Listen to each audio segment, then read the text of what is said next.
राजस्थान में जो सियासी उठापटक का ड्रामा चल रहा है, इस दौरान दो प्रेस कॉन्फ्रेंस सामने आई हैं जो काफ़ी अहम हैं।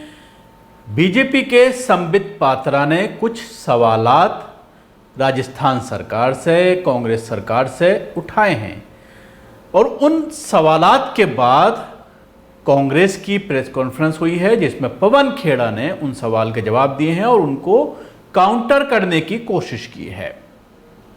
संबित पात्रा ने मुख्य तौर पर 5 सवालात गहलोत सरकार से पूछे हैं और अपनी इस प्रेस कॉन्फ्रेंस के जरिए उन्होंने पूरे जो टेप प्रकरण है जिसको लेकर कल और परसों शाम से लेकर कल पूरे दिन राजनीति गर्माती रही, जिस तरह से एसओजी ने इसमें मामला दर्ज किया और उसके बाद कल जिस तरह से रोहतक एसओजी की टीम पहुंची और कुछ विधायकों से उनका सैंपल लेना चाहा, उनसे बातचीत करनी चाहिए, लेकिन रोहतक की पुलिस ने विधायकों को बैक गेट से वहां से निकाल दिया और पुलिस को जांच नहीं करने दी, पूछताछ नहीं करने दी। जो राजस्थान की पुलिस वहां पर पहुंची थी उसको लेकर सवालात खड़े किए जा रहे हैं।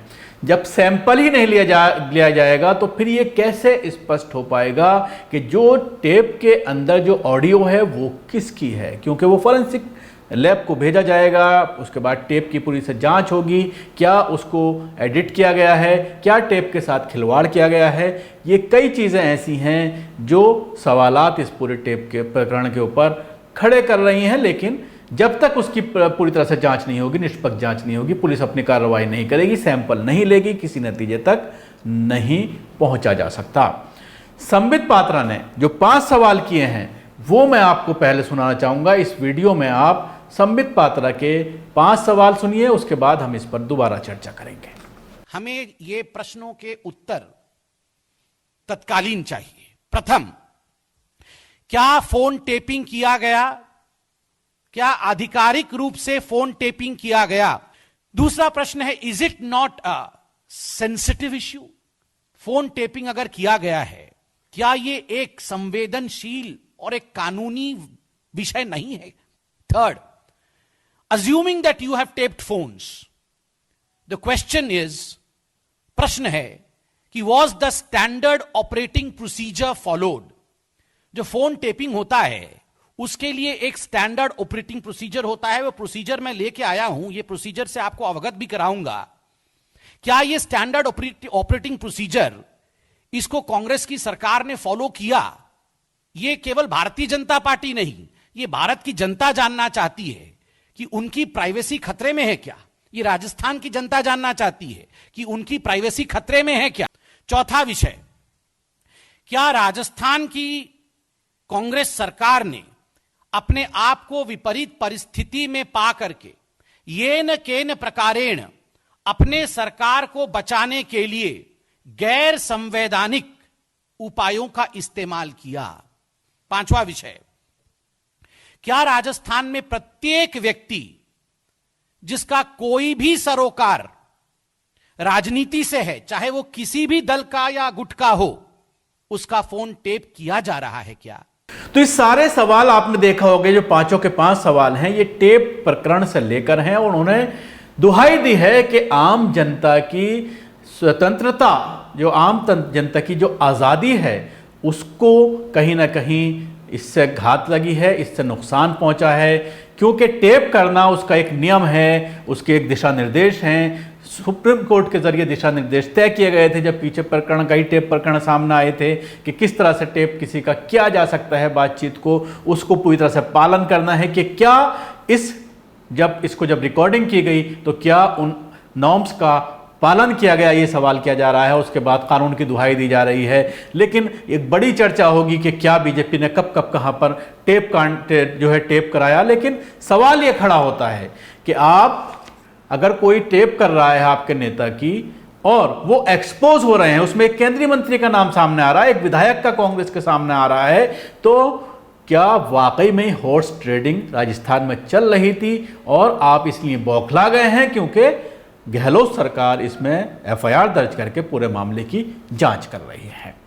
अब मैं आपको सुनवाता हूं पवन खेड़ा का वो प्रेस कॉन्फ्रेंस जिसमें उनके जरिए भी कई तरह के सवालात खड़े किए जा रहे हैं।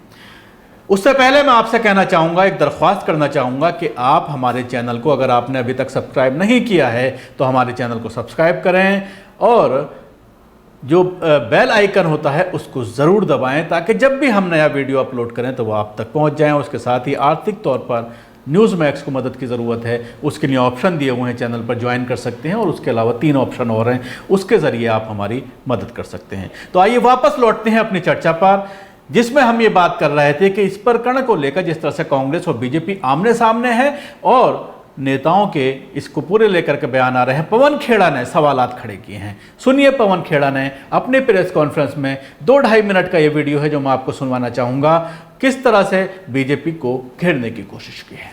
लोकतंत्र की सरेआम हत्या के प्रयासों का जो भाजपा का खुला खेल है वो पिछले हफ्ते 10 दिन से लगातार जग जाहिर हो रहा है, परत दर परत जग जाहिर हो रहा है।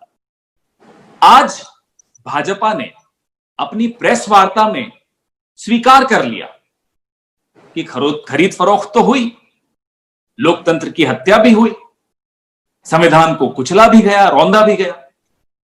उन्हें आपत्ति सिर्फ इस बात की है कि जब यह सब हो रहा था तो रिकॉर्डिंग क्यों हो रही थी, और कोई शिकायत नहीं है।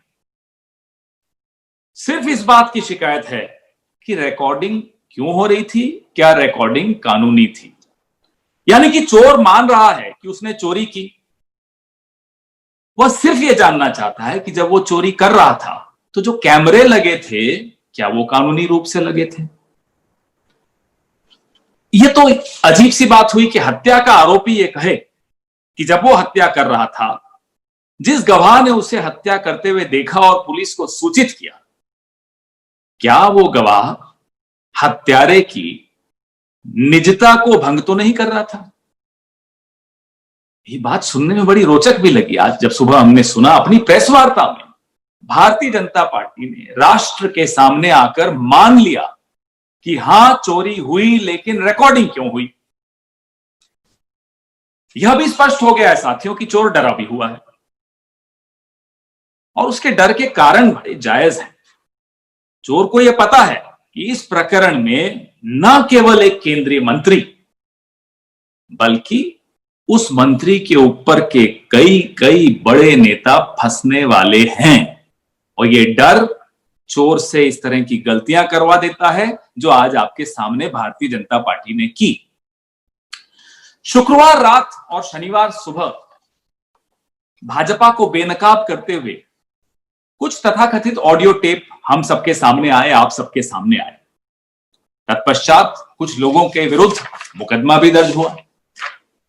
एसओजी की टीम जो मानेसर में के उस होटल में पहुंची जहां मनोहर लाल खट्टर जी की पुलिस के कब्जे में कांग्रेस के कुछ विधायक बंद हैं पिछले कई दिनों से, इतिहास में यह पहली बार हुआ है कि जांच रोकने के लिए, एक सरकारी प्रक्रिया को रोकने के लिए भारतीय जनता पार्टी खुलकर अपने सरकारी अमले का दुरुपयोग करते हुए सामने आई, मैदान में आई और कांग्रेस के उन विधायकों का जिनके विरुद्ध एफआईआर दर्ज हुई है का वॉइस सैंपल नहीं लेने दिया गया। उनके साथ साथ बाकी विधायक जिन पर कोई एफआईआर दर्ज नहीं, उनको भी होटल के चोर दरवाजे से, पिछले दरवाजे से तड़ीपार कर दिया गया।